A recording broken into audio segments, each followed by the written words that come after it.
ವೀಕ್ಷಕರೇ, ಇವತ್ತು ನಾವು ಮಾತನಾಡೋದಕ್ಕೆ ಹೊರಟಿರುವಂತ ಈ ಒಂದು ಪ್ರಕರಣ ಇದೆಯಲ್ಲ, ಇದು ನಿಜಕ್ಕೂ ನಿಮ್ಮನ್ನ ಡಿಸ್ಟರ್ಬ್ ಮಾಡಬಹುದು.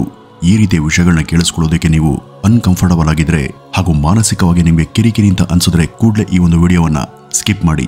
ವೀಕ್ಷಕರೇ, ಈ ಒಂದು ಕತೆ 2008ರಿಂದ 2015 ಬಹಳಷ್ಟು ಮಕ್ಕಳನ್ನ ಹಿಂಸೆ ಕೊಟ್ಟಂತ ರಾಕ್ಷಸನ ಬಗ್ಗೆ, ಅತ್ಯಾಚಾರ ಮತ್ತು ಹತ್ಯೆ ಮಾಡದಂತ ಸರಣಿ ಪಾತಕಿಗಳಲ್ಲಿ ಇವನು ಭಾರತದ ಅತ್ಯಂತ ಭಯಾನಕ ಸರಣಿ ಕೊಲೆಗಾರ ಅಂತಾನೆ ಹೇಳಬಹುದು.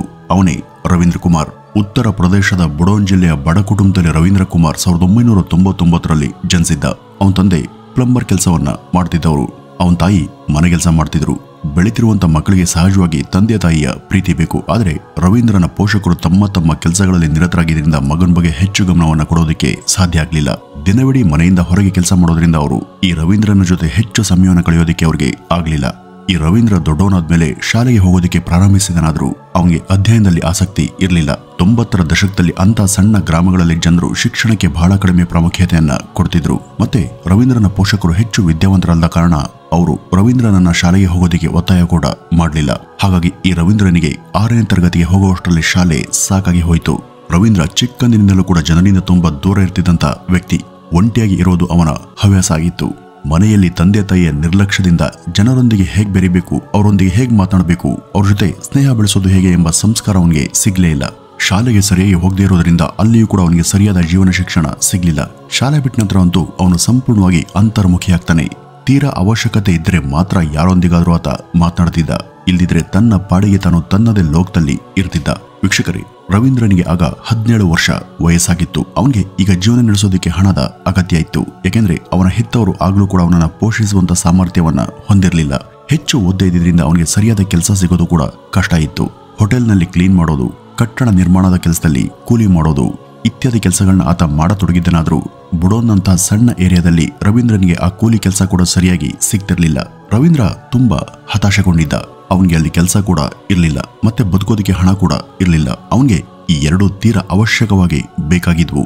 ಆದ್ರಿಂದ ಅವನು ಚಾಲಕನಾಗಿ, ಮೆಕ್ಯಾನಿಕ್ ಆಗಿ ಈ ರೀತಿ ಸಾಕಷ್ಟು ಶ್ರಮ ವಹಿಸಿ ಮಾಡುವಂತ ಕೆಲಸಗಳನ್ನ ಮಾಡತೊಡಗಿದ್ದ. ಆಗ್ಲೂ ಕೂಡ ಎಷ್ಟೋ ದಿನ ಖಾಲಿ ಕೂರ್ಬೇಕಾದಂತ ಪರಿಸ್ಥಿತಿ ಕೂಡ ಇರ್ತಿತ್ತು. ಆಗ ರವೀಂದ್ರ ಕೆಲಸವನ್ನ ಆರಿಸಿಕೊಂಡು ದೆಹಲಿಗೆ ಹೋಗುವಂತ ನಿರ್ಧಾರವನ್ನ ಮಾಡಿದ್ದ. 2007ರಲ್ಲಿ ದೆಹಲಿಗೆ ಬಂದಂತ ರವೀಂದ್ರನಿಗೆ ಅಲ್ಲಿ ಹೆಚ್ಚಿನ ಅವಕಾಶಗಳು ಸಿಗಬಹುದು ಅಂತ ಆತನಿಗೆ ಅನ್ಸಿತ್ತು. ಅದೃಷ್ಟವಶಾತ್ ಅವನು ದೆಹಲಿಗೆ ಬಂದ ಕೂಡಲೇ ಸಾಕಷ್ಟು ಕೆಲಸಗಳು ಸಿಕ್ಕಿದ್ವು. ಜೊತೆಗೆ ಉಳಿದುಕೊಳ್ಳೋದಕ್ಕೆ ದೆಹಲಿಯ ಸ್ಲಂನಲ್ಲಿ ಜಾಗ ಕೂಡ ಸಿಕ್ಕಿತ್ತು. ಆದ್ರೆ ಕ್ರಮೇಣ ಅವನಿಗೆ ಕೆಲಸ ಕಡಿಮೆ ಆದ್ವು. ಗುತ್ತಿಗೆದಾರರು ಅಥವಾ ಕೆಲಸ ಮಾಡಿಸ್ಕೊಳ್ಳೋರು ಪ್ರತಿದಿನ ಅವನನ್ನ ಕರೆದುಕೊಂಡು ಹೋಗ್ತಿರ್ಲಿಲ್ಲ. ಹಾಗೆ ಕೆಲಸ ಸಿಗದಂತ ದಿನಗಳಲ್ಲಿ ಅವನು ಹೋಟೆಲ್ಗಳಲ್ಲಿ ಪಾತ್ರೆಗಳನ್ನ ತೊಳೆಯುವಂತ ಇತರ ಕೆಲಸಗಳನ್ನ ಮಾಡ್ತಿದ್ದ. ಸಾಕಷ್ಟು ಬೆವರನ್ನ ಹರಿಸಿ ದೇಹವನ್ನ ದಂಡಿಸಿ ಮಾಡುವಂತ ಕೆಲಸಗಳೇ ಅವನಿಗೆ ಸಿಕ್ತಿದ್ವು. ಅಷ್ಟೆಲ್ಲ ಕಷ್ಟಪಟ್ಟು ಕೆಲಸ ಮಾಡಿ ದುಡಿದಂತ ಅಲ್ಪ ಸ್ವಲ್ಪ ಹಣವನ್ನ ಕೂಡ ಅವನು ಸರಿಯಾಗಿ ಬಳಸ್ಕೊಳ್ಳದೆ ಅದನ್ನ ದುಶ್ಚಟಗಳಿಗೆ ಹಾಳು ಮಾಡತೊಡಗಿದ್ದ. ಹಗಲು ಕೆಲಸ ಮಾಡೋದು ಮತ್ತು ರಾತ್ರಿಯಲ್ಲಿ ಕುಡಿದು ಬೀಳೋದು ಅವನಿಗೆ ತುಂಬಾ ಸಾಮಾನ್ಯ ಆಗಿತ್ತು. ಯಾಕೆಂದ್ರೆ ರವೀಂದ್ರ ಕೆಲಸ ಮಾಡ್ತಿದ್ದ ಹಾಗೂ ವಾಸ ಇದ್ದಂತ ಪರಿಸರವೇ ಆ ರೀತಿ ಇತ್ತು. ಅಲ್ಲಿ ಎಲ್ಲರೂ ಕೂಡ ಇವನ್ ಹಾಗೆ ಆಗ್ಲೆಲ್ಲ ದುಡಿದು ರಾತ್ರಿ ಮದ್ಯಪಾನ ಮಾಡೋರೇ ಆಗಿದ್ರು. ಇದ್ರ ಜೊತೆಗೆ ಅವನಿಗೆ ಮತ್ತೊಂದು ಕೆಟ್ಟ ಚಟ ಅಂದ್ಕೊಂಡಿತ್ತು. ಪ್ರತಿನಿತ್ಯ ಕೆಲಸದಿಂದ ಬಂದ ನಂತರ ಅಶ್ಲೀಲ ಕೊಳಕು ಸಿನಿಮಾಗಳನ್ನ ನೋಡ್ತಾ ಇದ್ದ. ಆದ್ರೆ ಅವನು ಅಶ್ಲೀಲ ವಿಡಿಯೋಗಳನ್ನ ನೋಡೋದಕ್ಕೆ ಶುರು ಮಾಡಿದ್ಮೇಲಂತೂ ಅವನು ಮನುಷ್ಯತ್ವದ ಎಲ್ಲಾ ಮಿತಿಗಳನ್ನು ಕೂಡ ಮೀರತೊಡಗಿದ್ದ. ಬರ್ತಾ ಬರ್ತಾ ಅವನ ಮನಸ್ಥಿತಿ ಎಷ್ಟು ವಿಕಾರವಾಯಿತು ಅಂದ್ರೆ ಚಿತ್ರಗಳಲ್ಲಿ ಇರುವಂತ ಹುಡುಗನ ಜಾಗದಲ್ಲಿ ತನ್ನನ್ನ ಕಲ್ಪನೆ ಮಾಡ್ಕೊಳ್ತಿದ್ದ. ಅಷ್ಟೇ ಅಲ್ಲ, ಸಿನಿಮಾ ಹೊರತುಪಡಿಸಿ ಹೊರ ಪ್ರಪಂಚದಲ್ಲೂ ಕೂಡ ಅವನು ಚಿಕ್ಕ ಮಕ್ಕಳನ್ನ ಅದೇ ದೃಷ್ಟಿಯಿಂದ ನೋಡ್ತಾ ಇದ್ದ. ಕೊಳಗೇರಿ ಪ್ರದೇಶದಲ್ಲಿ ವಾಸ ಮಾಡ್ತಿದ್ದಂತ ಅವನು ಕುಡಿತದ ಜೊತೆಗೆ ಮಾದಕ ವಸ್ತುಗಳನ್ನು ಕೂಡ ಸೇವಿಸೋದಕ್ಕೆ ಶುರು ಮಾಡಿದ್ದ. ಅವುಗಳನ್ನ ತೆಗೆದುಕೊಂಡ ಮೇಲಂತೂ ರವೀಂದ್ರನಿಗೆ ವಿಪರೀತ ಧೈರ್ಯ ಬರ್ತಿತ್ತು. ಮತ್ತೆ ಮಕ್ಕಳೊಂದಿಗೆ ತಪ್ಪು ವ್ಯವಹಾರ ಮಾಡುವಂತ ಅವನ ಬಯಕೆ ಕೂಡ ಏರ್ತಾ ಇತ್ತು. ಕೊನೆಗೂ ಆತ ತನ್ನ ವಿಕೃತ ಕಾಮತೃಷ್ಯನ ತೀರಿಸಿಕೊಳ್ಳುವಂತ ದಿನವನ್ನ ನಿಗದಿಯನ್ನ ಮಾಡೇಬಿಟ್ಟ. 2008ರಲ್ಲಿ ಸಮಯಾಪುರ ಬದ್ಲಿ ಪ್ರದೇಶದಲ್ಲಿ ರವೀಂದ್ರನಿಗೆ ಒಂದು ಮಗು ಮೊದಲ ಬಲಿಪಶು ಆಗುತ್ತೆ. ಆಗ ಆ ಪ್ರದೇಶದಲ್ಲಿ ಮೆಟ್ರೋ ಕಾಮಗಾರಿ ನಡೀತಾ ಇತ್ತು. ಕಾರ್ಮಿಕರು ಸಣ್ಣ ಸಣ್ಣ ಟೆಂಟನ್ನು ಹಾಕೊಂಡು ಅಲ್ಲೇ ವಾಸ ಇದ್ರು. ರವೀಂದ್ರ ಕೂಡ ಅಲ್ಲೇ ಇದ್ದ. ಅವರಲ್ಲಿ ಒಬ್ಬ ಕಾರ್ಮಿಕ ಹಗಲೆಲ್ಲ ದುಡಿದು ರಾತ್ರಿ ಬೇಗ ಮಲಗ್ತಿದ್ದ. ಅವನಿಗೆ ಗಾಢ ನಿದ್ರೆ ಆವರಿಸಿತ್ತು. ಅವನ ಜೊತೆ ಅವನ 6 ವರ್ಷದ ಮಗಳು ಕೂಡ ಮಲಗಿದ್ಲು. ಹಲವು ದಿನದಿಂದ ಅವರ ದಿನಚರಿಯನ್ನು ಗಮನಿಸ್ತಿದ್ದಂತ ರವೀಂದ್ರ ಅಲ್ಲಿ ಎಲ್ಲರೂ ಮಲಗಿದ ಮೇಲೆ ಮೆಲ್ಲಗೆ ಆ ಟೆಂಟ್ ಬಳಿ ಬಂದು ನಿಧಾನವಾಗಿ ಆ ಮಗುವನ್ನ ಎತ್ಕೊಂಡು ಹೋಗಿದ್ದ. ಅರೆನಿದ್ರೆಯಲ್ಲಿ ಆಕೆಗೆ ಸ್ವಲ್ಪ ದೂರ ಹೋದ್ಮೇಲೆ ಎಚ್ಚರವಾಗುತ್ತೆ. ಎತ್ಕೊಂಡಿರೋದು ತನ್ನ ಅಪ್ಪ ಅಲ್ಲ ಅಂತ ಗೊತ್ತಾದ ತಕ್ಷಣ ಆಕೆ ಕಿರ್ಚೋದಿಕ್ಕೆ ಶುರು ಮಾಡಿದ್ಲು. ಆಗ ಆಕೆಯ ಬಾಯನ್ನ ಮುಚ್ಚಿ ನಿರ್ಜನ ಪ್ರದೇಶಕ್ಕೆ ಒಯ್ದು ರವೀಂದ್ರ ಅಲ್ಲಿ ಆಕೆಗೆ ಕೊಡಬಾರದಂತ ಚಿತ್ರ ಹಿಂಸೆಯನ್ನ ಕೊಟ್ಟಿದ್ದ. ತನ್ನ ತೃಷೆಯನ್ನೆಲ್ಲ ತೀರಿಸಿಕೊಂಡ್ಮೇಲೆ ಅವನು ಚೀರ್ತಾ ಇದ್ದಂತ ಆ ಹುಡುಗಿಯನ್ನ ಹೊಡೆಯತೊಡಗಿದ್ದ. ಆದ್ರೂ ಕೂಡ ಆಕೆ ಚೀರಾಟವನ್ನ ನಿಲ್ಲಿಸದೇ ಇದ್ದಾಗ ಅವನು ಆ ಮಗುವನ್ನ ಕೊಂದೇ ಬಿಟ್ಟಿದ್ದ. ಮಗುವನ್ನ ಕೊಂದ ನಂತರ ಕೂಡ ಆತ ಮತ್ತೊಮ್ಮೆ ಆ ಹುಡುಗಿಯ ಶರೀರದ ಮೇಲೆ ಮುಗಿಬಿದ್ದಿದ್ದ. ಇನ್ನು ಈ ಜಗತ್ತನ್ನೇ ಸರಿಯಾಗಿ ನೋಡದಂತ ಆ ಚಿಕ್ಕ ಮಗು ರಾಕ್ಷಸನೊಬ್ಬನ ಕೈಗೆ ಸಿಲುಕಿ ಕಣ್ಮುಚ್ಚಿತ್ತು. ದುರಂತ ಏನಪ್ಪಾ ಅಂದ್ರೆ ಇದು ರವೀಂದ್ರನ ಸರಣಿ ಹತ್ಯೆಯ ಪ್ರಾರಂಭ ಆಗಿತ್ತು. ದಿನವಿಡೀ ದುಡಿದು ಸಂಜೆ 6ಕ್ಕೆ ಮನೆಗೆ ಬಂದು ಕುಡಿದು ಊಟ ಮಾಡಿ 8 ಗಂಟೆಗೆ ಮಲಗ್ತಿದ್ದಂತ ರವೀಂದ್ರನಿಗೆ ರಾತ್ರಿ ಹೊತ್ತಿನಲ್ಲಿ ಎಚ್ಚರ ಆಯಿತು ಅಂದ್ರೆ ಆವಾಗಲೇ ಎದ್ದು ಚಿಕ್ಕ ಮಕ್ಕಳನ್ನ ಹುಡುಕಿ ಹೊರಡ್ತಾ ಇದ್ದ. ಕೊಳಗೇರಿಯಲ್ಲಿ ಯಾರ್ಯಾರ ಮನೆಯಲ್ಲಿ ಚಿಕ್ಕ ಮಕ್ಕಳಿಗಿಂತ ಗೊತ್ತಿದ್ದಂತ ಅವನು ಅಂತ ಮನೆಗಳ ಮುಂದೆ ಹೊಂಚು ಹಾಕ್ತಿದ್ದ. ಅಕ್ಷರಶಃ ಅವನು ತಾಯಿ ಪಕ್ಕ ಮಲಗಿದಂತ ಮಕ್ಕಳನ್ನು ಕೂಡ ಬಿಡದೆ ಸದ್ದೆ ಇಲ್ಲದಂತೆ ಅಪಹರಿಸ್ತಾ ಇದ್ದ. ದೂರದ ತೋಟ ಅಥವಾ ಜಮೀನುಗಳಿಗೆ ಮಕ್ಕಳನ್ನ ಹೊತ್ತೊಯ್ದು ಅಲ್ಲಿ ಅವು ಚೀರಾಡಿದ್ರು ಕೂಡ ಯಾರು ಕೇಳಿಸ್ಕೊಳ್ಳೋರು ಇಲ್ಲದೆ ಇದ್ದಾಗ ಅವ್ರ ಮೇಲೆ ಮೃಗಗಳಾಗಿ ಎರಗ್ತಿದ್ದ. ಯಾವ್ದಾದ್ರು ಮಗು ನಡು ರಸ್ತೆಯಲ್ಲಿ ಎಚ್ಚರಗೊಂಡು ಚೀರಾಡತೊಡಗಿದ್ರೆ ಅದನ್ನ ಅಲ್ಲಿಯೇ ಕತ್ತನ್ನ ಹಿಸ್ಕಿ ಕೊಲ್ತಾ ಇದ್ದ. ಆ ಮಗುವಿನ ಶವದ ಮೇಲೇನೆ ತನ್ನ ಹೊಲಸು ತೃಷೆಯನ್ನ ತೀರಿಸ್ಕೊಳ್ತಿದ್ದ. ಈ ರವೀಂದ್ರ ಆ ಮಕ್ಕಳೊಂದಿಗೆ ತೃಪ್ತಿಗೊಂಡ ನಂತರ ಅವರ ದೇಹವನ್ನ ಯಾರಿಗೂ ಕಾಣದಂತೆ ಮರೆ ಮಾಡ್ತಾ ಇದ್ದ. ಈ ಒಂದು ಸಮಯದಲ್ಲಿ ಅವನಿಗೆ ಯಾವುದೇ ಕರುಣೆ ಎಂಬುದು ಇರ್ತಾ ಇರಲಿಲ್ಲ. ತಾನು ಮನುಷ್ಯ ಎಂಬುದನ್ನೇ ಮರೆತು ಅಕ್ಷರಶಃ ರಾಕ್ಷಸ ಅಥವಾ ಮೃಗ ಆಗ್ತಾ ಇದ್ದ. ಮತ್ತೆ ಹಣ ಇದ್ದಾಗ ಕುಡಿಯೋದು, ಮಾದಕ ವಸ್ತುಗಳನ್ನ ತೆಗೆದುಕೊಳ್ಳೋದು ಹಾಗೂ ಮತ್ತೊಂದು ಮಗುವಿಗಾಗಿ ಹುಡುಕೋದು ಇದೇ ಅವನ ಅಭ್ಯಾಸ ಆಯಿತು. ಕೆಲವೊಂದ್ಸಾರಿ ಅವನು ಮಕ್ಕಳನ್ನ ಹುಡುಕ್ತಾ 40 ಕಿಲೋಮೀಟರ್ವರೆಗೂ ನಡೀತಾನೆ ಹೋಗ್ತಿದ್ದ. ಅವನು ಕೆಲಸಕ್ಕೆ ಹೊರಗಡೆ ಹೋದಾಗೆಲ್ಲ ಚಾಕ್ಲೇಟ್ ಅಥವಾ ಸಿಹಿ ತಿಂಡಿಗಳನ್ನ ತರ್ತಾ ಇದ್ದ. ಚಿಕ್ಕ ಮಕ್ಕಳನ್ನ ಬಲೆಗೆ ಬೀಳಿಸ್ಕೊಳ್ಳೋದಕ್ಕೆ ಅವು ಬಳಕೆ ಆಗ್ತಿದ್ವು. ಯಾವುದೇ ಒಂಟಿ ಮಗುವನ್ನ ಕಂಡಾಗೆಲ್ಲ ಆ ಮಿಠಾಯಿಗಳನ್ನ ಬಳಸಿ ಆ ಮಕ್ಕಳಿಗೆ ಆಮಿಷ ಒಡ್ಡಿ ತನ್ನ ತೃಷೆಗೆ ಬಳಸ್ಕೊಳ್ತಿದ್ದ. ಇವನು ಇಷ್ಟೆಲ್ಲ ಅಪರಾಧ ಮಾಡಿದ್ರು ಕೂಡ ಪೊಲೀಸರ ಕೈಗೆ ಸಿಕ್ಕಾಕೊಳ್ಳಿಲ್ವಾ ಎಂಬ ಪ್ರಶ್ನೆ ಹೇಳೋದು ಸಹಜ. ಆದ್ರೆ ಅವನು ಎಂಥ ಚಾಣಾಕ್ಷನಾಗಿದ್ದ ಅಂದ್ರೆ ಅವನ ಗುರಿ ಹೆಚ್ಚಾಗಿ ಹಿಂದುಳಿದಂತ ಅಥವಾ ಬಡ ಕುಟುಂಬಗಳ ಮಕ್ಕಳೇ ಆಗಿದ್ವು. ಆ ಪೋಷಕರಲ್ಲಿ ಹೆಚ್ಚಿನವರು ಪೊಲೀಸ್ ಕಂಪ್ಲೇಂಟ್ ಕೊಡುವಂತ ಗೋಜಿಗೆ ಹೋಗ್ತಿರ್ಲಿಲ್ಲ. ಮಕ್ಕಳನ್ನ ಹುಡುಕಿ ಅವರೇ ಸುಮ್ಮನಾಗ್ತಿದ್ರು. ಅಥವಾ ಕೆಲವರು ಕಂಪ್ಲೇಂಟ್ ಅನ್ನು ಕೊಟ್ಟರು ಕೂಡ ಆ ಮಕ್ಕಳ ಬಾಡಿ ಸಿಗದೆ ಇರೋ ಕಾರಣ ಆ ಒಂದು ಕೇಸ್ ಮುಂದೆ ಹೋಗ್ತಾನೆ ಇರಲಿಲ್ಲ. ಒತ್ತಡ ಹೇರೋರು ಯಾರು ಕೂಡ ಇಲ್ವಾದ್ರಿಂದ ಪೊಲೀಸರು ಅದನ್ನ ಅಲ್ಲೇ ಮರೆತು ಮುಂದಿನ ಕೆಲಸವನ್ನ ನೋಡ್ತಿದ್ರು. ರವೀಂದ್ರ ತಣ್ಣಗಿನ ಕ್ರೂರಿಯಾಗಿದ್ದ. ಹಗ್ಲಲ್ಲಿ ಅವನನ್ನ ನೋಡಿದವರು ಯಾರು ಅವನಲ್ಲಿ ಒಂದು ಮೃಗ ಅಡಗಿದೆ ಅಂತ ಅನುಮಾನವನ್ನ ಪಡ್ತಾನೆ ಇರಲಿಲ್ಲ.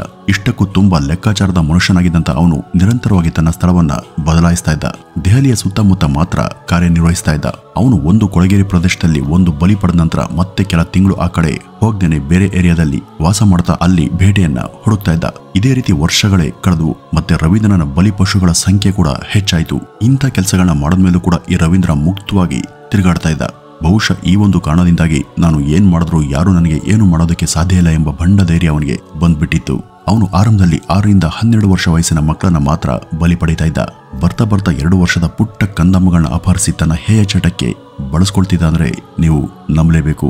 ಅವನು ಕೃತ್ಯವನ್ನ ಮಾಡದಂತ ದೆಹಲಿ ಪ್ರದೇಶಗಳಲ್ಲಿ ಸಂಪೂರ್ಣ ಭಯದ ವಾತಾವರಣ ನಿರ್ಮಾಣ ಆಗಿತ್ತು. 2013ರ ಸುಮಾರಿಗೆ ರವೀಂದ್ರನ ಆಟೋಪ ಎಲ್ಲೆ ಮೀರಿತ್ತು. ಹಾಗಾಗಿ ಜನ ಕೊಂಚ ಎಚ್ಚರಗೊಂಡಿದ್ರು. ಹಾಗಾಗಿ ನಂತರ ಇವನ ಆಟ ನಡೆದೇ ಇರೋ ರೀತಿ ಆಯಿತು. ಇದೆಲ್ಲ ನೋಡಿದ ಮೇಲೆ ರವೀಂದ್ರ ಸ್ವಲ್ಪ ದೂರ ಉಳಿಯೋದೇ ಒಳ್ಳೇದು ಅಂತ ಯೋಚಿಸಿ ದೆಹಲಿಯಿಂದ ದೂರದ ಉತ್ತರ ಪ್ರದೇಶಕ್ಕೆ ಹೊರಟು ಹೋಗ್ತಾನೆ.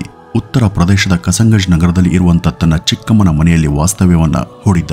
ಅಲ್ಲಿ ಸುತ್ತಮುತ್ತ ಎಲ್ಲರೂ ಅವನ ಚಿಕ್ಕಮ್ಮನ ಪರಿಚಯದವರೇ ಇದ್ರು. ಹಾಗಾಗಿ ಅವನು ಅಲ್ಲಿ ಏನು ಕೂಡ ಮಾಡದೆ ಸುಮ್ಮನಿದ್ದಂತ ನೀವು ಅಂದ್ಕೊಂಡಿದ್ರೆ ಅದು ನಿಮ್ಮ ತಪ್ಪು ಕಲ್ಪನೆ. ಅಲ್ಲಿದ್ದಂತ 2 ತಿಂಗಳಲ್ಲಿ ಅವನು ಹಲವಾರು ಮಕ್ಕಳ ಮೇಲೆ ಅತ್ಯಾಚಾರ ನಡೆಸಿ ಕೊಲೆ ಮಾಡಿದ್ದ. ಪೊಲೀಸರು ಅವನನ್ನ ಹಿಡಿಯೋದಕ್ಕೆ ಸಾಧ್ಯವಾಗದೆ ಇದ್ದಿದ್ರಿಂದ ಅವನಿಗೆ ತನ್ಮೇಲೆ ತನಗೆ ಹೆಮ್ಮೆಯಾಗಿತ್ತು. ಆದ್ರೆ ಅವನ ಪಾಪದ ಕೂಡ ತುಂಬಾ ತೊಡಗಿತ್ತು. 2014ರಲ್ಲಿ ರವೀಂದ್ರನಿಗೆ ಈ ಒಂದು ವಿಷಯದ ಬಗ್ಗೆ ಎಚ್ಚರಿಕೆ ಗಂಟೆ ಹೊಡೆದಿತ್ತು. ಬೇಗಂಪುರದಲ್ಲಿ ಚಾಕ್ಲೇಟ್ ಕೊಡಿಸೋದಾಗಿ ಹೇಳಿ ಮಗುವನ್ನ ಅಪಹರಿಸಿಕೊಂಡು ಹೋಗಿ ಮಗುವಿಗೆ ಚಾಕು ಹಾಕಿ ಅದು ಸಾಯುವಂತ ಮೊದಲೇ ಹತ್ತಿರದ ಕನ್ಸ್ಟ್ರಕ್ಷನ್ ಸೈಟ್ನ ಸೇಫ್ಟಿಕ್ ಟ್ಯಾಂಕ್ನ ಒಳಗೆ ಹಾಕಿದ್ದ. ಆ ಮಗು ಸಾಯೋದು ಖಂಡಿತ ಅಂತ ಆತ ಭಾವಿಸಿದ್ದ. ಆದ್ರೆ ದುರಾದೃಷ್ಟವಶಾತ್ ಆ ಮಗು ಬದುಕುಳಿತು. ಸೇಫ್ಟಿ ಟ್ಯಾಂಕ್ನಿಂದ ರಕ್ತ ಬರ್ತಿರೋದನ್ನ ನೋಡದಂತ ಜನ ಅದನ್ನ ಓಪನ್ ಮಾಡಿ ಮಗುವನ್ನ ಆಸ್ಪತ್ರೆಗೆ ಸೇರಿಸಿ ಬದುಕಿಸಿದ್ರು. ಮಗು ಪೊಲೀಸರು ಮುಂದೆ ಎಲ್ಲವನ್ನೂ ಕೂಡ ಹೇಳಿತ್ತು. ರವೀಂದ್ರನ ಚಾರೆ ಕೂಡ ವಿವರಿಸಿತ್ತು. ಪೊಲೀಸರು ಕೂಡ ಸಾಕಷ್ಟು ಶ್ರಮವನ್ನು ವಹಿಸಿ ಅವನನ್ನ ಕೊನೆಗೂ ಬಂಧಿಸೇ ಬಿಟ್ರು. ಪೊಲೀಸರಿಗೆ ನೀಡಿದಂತ ವಿವರಣೆ ಪ್ರಕಾರ ರವೀಂದರ್ ಸರಿಯಾಗಿ ಹೊಂದಿಕೆ ಆಗ್ತಿದ್ದ. ಆದ್ರೆ ಅವನನ್ನ ಆಸ್ಪತ್ರೆಗೆ ಗುರುತನ್ನ ಪತ್ತೆ ಹಚ್ಚೋದಿಕ್ಕೆ ಕರೆತಂದಾಗ ಆ ಮಗು ಅವನನ್ನ ಗುರ್ತು ಹಿಡಿಯಲಿಲ್ಲ. ಬಹುಶಃ ಅದು ಅಪಘಾತದಲ್ಲೋ ಅಥವಾ ಅವನು ರಾತ್ರಿ ಅಪಹರಿಸಿದ್ರಿಂದನೋ ಅದಕ್ಕೆ ಅವನನ್ನು ಗುರ್ತಿಸೋದು ಸಾಧ್ಯ ಆಗ್ಲಿಲ್ಲ. ಅದೃಷ್ಟದ ಕೃಪೆಯಿಂದ ರವೀಂದ್ರ ಈ ಸಲ ಪಾರಾಗಿದ್ದ. ಹಲವಾರು ಮಕ್ಕಳ ಮೇಲೆ ಹಲ್ಲೆ ಮಾಡಿ ಹೇಯ ಕೃತ್ಯವನ್ನ ಎಸಗಿ ಕೊಂದು ತೆಗೆದಂತ ಪಾಪಿಗೆ ಶಿಕ್ಷಣ ಇಲ್ವಾ ಅಂತ ಅಂದ್ಕೊಳ್ಬೇಡಿ. ಇದು ಕಲಿಯುವ. ಯಾವುದೇ ಕೆಟ್ಟ ಕೆಲಸ ಮಾಡಿದ್ರೂ ಕೂಡ ಅದಕ್ಕೆ ಪ್ರತಿಯಾಗಿ ಇಲ್ಲಿ ಶಿಕ್ಷೆಯನ್ನ ಅನುಭವಿಸಲೇಬೇಕು. 2015ರ ಜುಲೈ 14ನೇ ತಾರೀಕು ಹಾಗೆ ಆಯಿತು. ಬೇಗಂಪುರ್ನ ಪೊಲೀಸ್ ಠಾಣೆಯಲ್ಲಿ ಪೋಷಕರು ತಮ್ಮ 6 ವರ್ಷದ ಮಗು ಕಾಣೆಯಾದ ಬಗ್ಗೆ ಕಂಪ್ಲೇಂಟ್ ಅನ್ನ ಕೊಟ್ಟಿದ್ರು. ವಾಸ್ತವದಲ್ಲಿ ಆ ಹುಡುಗಿ ಬಹಿರ್ದೆಸೆಗೆಂತ ಬೆಳಗ್ಗೆ ಮನೆಯಿಂದ ದೂರದ ಹೊಲಕ್ಕೆ ಹೋಗಿದ್ದಾಗ ರವೀಂದ್ರನ ಕೈಗೆ ಸಿಕ್ಕಿದ್ಲು. ಅವನು ಆಕೆಯನ್ನ ಹುರಿದು ಮುಕ್ಕಿ ಹತ್ತಿರದ ಪಾಳು ಮನೆಯಲ್ಲಿ ಎಸ್ತಿದ್ದ. ಪೊಲೀಸರು ಜುಲೈ 15ರಂದು ತನಿಖೆಯನ್ನ ಶುರು ಮಾಡಿದಾಗ ಆಕೆಯ ನಿವಾಸದ ಸಮೀಪ ಇರುವಂತ ಪಾಳು ಮನೆಯಲ್ಲಿ ಆ ಮಗುವಿನ ಶವ ಸಿಕ್ಕಿತ್ತು. ಜೊತೆಗೆ ಅದರ ಪಕ್ಕದಲ್ಲಿ ಸನ್ನಿ ಎಂಬಾತನ ಡ್ರೈವಿಂಗ್ ಲೈಸೆನ್ಸ್ ಹಾಗೂ ಇತರ ಕೆಲವು ದಾಖಲೆಗಳು ಸಿಕ್ಕಿದ್ವು. ತನ್ನನ್ನು ತಾನು ಬಹಳ ಚಾಣಾಕ್ಷ ಅಂತ ಅಂದ್ಕೊಂಡಿದ್ದಂತ ರವೀಂದ್ರ ಸನ್ನಿ ಎಂಬುವರ ದಾಖಲೆಗಳನ್ನ ಬೇಕಂತೇನಲ್ಲಿ ಹಾಕಿ ಹೋಗಿದ್ದ. ಆದ್ರೆ ಈ ಸನ್ನಿ ಮನೆಗೆ ತಲುಪದಂತ ಪೊಲೀಸರಿಗೆ ಇವನು ಅಂತ ವ್ಯಕ್ತಿ ಅಲ್ಲ ಎಂಬುದು ಗೊತ್ತಾಗುತ್ತೆ. ಜೊತೆಗೆ ಆ ದಾಖಲೆ ಅವರ ಲಾರಿಯಲ್ಲಿದ್ವು. ಅದನ್ನ ಕೆಲವು ಸಲ ಬಾಡಿಗೆಗೆ ತೆಗೆದುಕೊಂಡು ಹೋಗ್ತಿದ್ದಂತ ರವೀಂದ್ರ ಎಂಬಾತ ನನ್ನ ಜೊತೆ ಜಗಳಾಡಿ ನನಗೆ ಹೊಡೆದು ಬೈಕ್ ಮತ್ತು ಆ ದಾಖಲೆಯನ್ನ ಒಯ್ದಿದ್ದಾನೆ ಅಂತ ಹೇಳಿಕೆ ಕೊಟ್ಟಿದ್ದ. ನಂತರ ಪೊಲೀಸರು ಕೆಲವು ದಿನಗಳ ಕಾಲ ಸಿಸಿ ಕ್ಯಾಮೆರಾವನ್ನ ಸ್ಕ್ಯಾನ್ ಮಾಡ್ತಾ ಇದ್ರು. ಅಂತಿಮವಾಗಿ 2015 ಮತ್ತು ಜುಲೈ 19ನೇ ತಾರೀಕು ದೆಹಲಿಯ ರೋಹಿಣಿ ಬಸ್ ನಿಲ್ದಾಣದಲ್ಲಿ ಪೊಲೀಸರು ಈತನನ್ನ ಬಂಧಿಸೇ ಬಿಟ್ರು. ಕೊನೆಗೆ ಎಷ್ಟೋ ವರ್ಷಗಳ ನಂತರ ಅದೆಷ್ಟೋ ಹೆಣ್ಮಕ್ಳನ್ನ ಕೊಂದು ಅದೆಷ್ಟೋ ಸಂಸಾರಗಳನ್ನ ಹಾಳು ಮಾಡದಂತ ರವೀಂದ್ರ ತನ್ನ ಅಹಂಕಾರದಿಂದನೇ ಪೊಲೀಸರ ಬಲೆಗೆ ಬಿದ್ದಿದ್ದ. ಮೊದಲು ಪೊಲೀಸರು ಅವನಿಗೆ ಅಷ್ಟೆಲ್ಲ ಮಕ್ಕಳನ್ನ ಕೊಂದಿದ್ದು ಗೊತ್ತಿರಲಿಲ್ಲ. ಆದ್ರೆ ಆ ಒಂದು ಮಗುವಿನ ಪ್ರಕರಣದಲ್ಲಿ ಮಾತ್ರ ಅವನನ್ನ ಬಂಧಿಸಿದ್ರು. ಆದ್ರೆ ವಿಚಾರಣೆ ಸಂದರ್ಭದಲ್ಲಿ ಅವನು ಬಾಯ್ಬಿಟ್ಟಿದ್ದು ಕೇಳಿ ಅವರ ಕಾಲ ಕೆಳಗಿನ ಭೂಮಿಯೇ ಕುಸ್ತಂತಾಗಿತ್ತು. ಮಾಧ್ಯಮಗಳ ಮುಂದೆ ಅವನು ಎಲ್ಲವನ್ನೂ ಕೂಡ ಒಪ್ಕೊಂಡಿದ್ದ. ನಾನು 2008ರಿಂದ ಈ ಒಂದು ಅಪರಾಧವನ್ನ ಮಾಡ್ತಿದ್ದೇನೆ. ಇಲ್ಲಿವರೆಗೂ ಸುಮಾರು 14ರಿಂದ 15 ಮಕ್ಕಳನ್ನ ಹೀಗೆ ಕೊಂದಿದ್ದೇನೆ ಅಂತ ಮೊದಲು ಹೇಳಿದನಾದ್ರೂ 20ರಿಂದ 25 ಆಗಿರಬಹುದು ಅಂತ ಹೇಳಿದ್ದ. ಆದ್ರೆ 2008ರಿಂದ 15ವರೆಗೂ ವರ್ಷಕ್ಕೆ 5ರಂತೆ ಲೆಕ್ಕ ಮಾಡಿದ್ರು ಕೂಡ 35 ಮೇಲೇನೆ ಆಗುತ್ತಲ್ವಾ ಅಂತ ಮಾಧ್ಯಮದವರು ಕೇಳಿದಾಗ 30ರಿಂದ 35 ಆಗಿರಬಹುದು, ಅದಕ್ಕೂ ಮೇಲೆ ಹೋಗಿಲ್ಲ ಅಂತ ಆತ ಹೇಳಿದ್ದ. ಅಂದ್ರೆ ರವೀಂದ್ರ 2008ರಿಂದ 15ವರೆಗೂ ಸುಮಾರು 35 ಮಕ್ಕಳ ಮೇಲೆ ಈ ರೀತಿ ಅತ್ಯಾಚಾರ ಮಾಡಿ ಕೊಲೆ ಮಾಡಿದ್ದ. ಹಾಗೇನೆ ಈ ಎಲ್ಲ ಅತ್ಯಾಚಾರ ಕೊಲೆಗಳನ್ನು ಕೂಡ ಆತ ಒಪ್ಕೊಂಡಿದ್ದ. ಪೊಲೀಸರ ಮುಂದೆ ಪ್ರತಿಯೊಂದು ಕೊಲೆ ಬಗ್ಗೆ ಕೂಡ ಇಂಚಿಂಚು ಮಾಹಿತಿಯನ್ನ ಹೇಳಿದ್ದ. ರವೀಂದ್ರನ ಈ ಅಪರಾಧದ ಬಗ್ಗೆ ಆ ಕುಟುಂಬಗಳಿಗೆ ಗೊತ್ತಾದ ತಕ್ಷಣ ಅವರು ಒಂದೇ ಒಂದು ಬೇಡಿಕೆಯನ್ನ ಇಟ್ಟಿದ್ರು, ಅದು ರವೀಂದ್ರನಿಗೆ ಗಲ್ಲು ಶಿಕ್ಷೆ ಆಗಬೇಕು ಅಂತ. ಆದ್ರೆ ಅವನು ಪೊಲೀಸರ ಮುಂದೆ ಸ್ವತಃ 30ಕ್ಕೂ ಹೆಚ್ಚು ಮಕ್ಕಳನ್ನ ಕೊಂದಿರೋದಾಗಿ ತಪ್ಪೊಪ್ಕೊಂಡಿದ್ದ. ಆದ್ರೆ ಪೊಲೀಸರಿಗೆ ಸಿಕ್ಕಿದ್ದು 3 ಕೊಲೆಗಳ ಸಾಕ್ಷಿಗಳು. ಈ 3 ಪ್ರಕರಣಗಳ ವಿಚಾರಣೆ ಮಾತ್ರ ಕೋರ್ಟ್ನಲ್ಲಿ ನಡೆದಿತ್ತು. 8 ವರ್ಷ ವಿಚಾರಣೆ ನಡೆದು 2023ರಲ್ಲಿ ಅವನ ಆ ಒಂದು ಅತ್ಯಾಚಾರ ಮತ್ತು ಕೊಲೆ ಪ್ರಕರಣ ಸಾಬೀತಾಯಿತು. ಅದಕ್ಕೆ ನ್ಯಾಯಾಧೀಶರು ಅವನಿಗೆ ಜೀವಾವಧಿ ಶಿಕ್ಷೆಯನ್ನ ಕೊಟ್ಟಿದ್ರು. ರವೀಂದ್ರನಿಗೆ ಮರಣದಂಡನೆ ವಿಧಿಸಬೇಕು ಅಂತ ಪೊಲೀಸರೇ ನ್ಯಾಯಾಲಯಕ್ಕೆ ಮನವಿ ಮಾಡಿದ್ರು ಕೂಡ ಅದು ಸಾಧ್ಯ ಆಗಲಿಲ್ಲ. ಸಾಕ್ಷ್ಯಗಳ ಕೊರತೆ, ಬಾಡಿ ಸಿಗದಿರೋ ಕಾರಣ ಇತ್ಯಾದಿ ಸೇರಿ ಈಗಾಗಲೇ 9 ವರ್ಷ ಜೈಲಿನಲ್ಲಿ ಶಿಕ್ಷೆ ಅನುಭವಿಸಿದಂತ ಅವನು ಇನ್ನೊಂದು 4-5 ವರ್ಷದಲ್ಲಿ ಮತ್ತೆ ವಾಪಸ್ ಬರ್ತಾನೆ. ಇನ್ನೊಂದು ಹೇಯ ಸಂಗತಿ ಏನು ಅಂದ್ರೆ ಅಂತ ಹೀನ ಕೆಲಸ ಮಾಡಿದವರನ್ನು ಕೂಡ ಅವನ ವಕೀಲರು ಕೋರ್ಟ್ನಲ್ಲಿ ಸಮರ್ಥಿಸಿಕೊಂಡಿದ್ರು. ಅವನು ಬಡ ಕುಟುಂಬದಿಂದ ಬಂದವನಾಗಿದ್ರಿಂದ ಅವನನ್ನ ಕರುಣೆಯಿಂದ ನೋಡುವಂತೆ ಹಾಗೂ ಅವನ ಹಿನ್ನೆಲೆ ಬಗ್ಗೆ ಗಮನ ಕೊಡುವಂತೆ ಅವರು ಆಗ್ರಹಿಸಿದ್ರು. ಆದ್ರೆ ವೀಕ್ಷಕರೇ, ಅವನು ಕೊಂದದ್ದು ಕೂಡ ಅದೇ ಬಡ ಕುಟುಂಬದ ಮಕ್ಕಳನ್ನ ಎಂಬುದನ್ನ ಆ ವಕೀಲರು ಮರ್ತಿದ್ರು. ಆದ್ರೆ ಇಷ್ಟೆಲ್ಲ ಹೇಯ ಕೃತ್ಯ ಮಾಡಿದವನಿಗೆ ಸಿಕ್ಕಿದ್ದು ಮಾತ್ರ ಕೇವಲ ಜೀವಾವಧಿ ಶಿಕ್ಷೆ ಮಾತ್ರ. ಇನ್ನು ಈ ಒಂದು ಘಟನೆ ಬಗ್ಗೆ ನಿಮ್ಮ ಅನಿಸಿಕೆ ಮತ್ತು ಅಭಿಪ್ರಾಯಗಳನ್ನ ಕಮೆಂಟ್ನ ಮೂಲಕ ಹಂಚಿಕೊಳ್ಳಿ ಅಂತ ಹೇಳ್ತಾ ಈ ಒಂದು ವಿಡಿಯೋವನ್ನ ಇಲ್ಲಿಗೆ ಮುಗಿಸೋಣ. ನಮಸ್ಕಾರ.